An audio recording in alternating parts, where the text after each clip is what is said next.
अगर रौरा एहो अनुभव होखे कि रौरा बच्चा के रात में सुते के मन ना करे, तभी 5 टिप्स आपके अनुभव के बदल दही।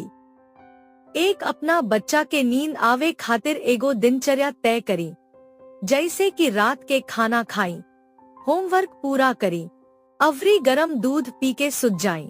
वीकेंड पर भी यह दिनचर्या के कायम राखी। 2, नींद के बढ़िया माहौल बनाई।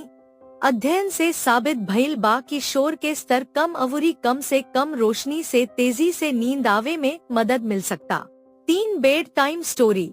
अध्ययन से साबित भइल बा कि रूटीन में बेड टाइम स्टोरी 6 साल से कम उम्र के बच्चा के नींद में सुधार में मदद करेला।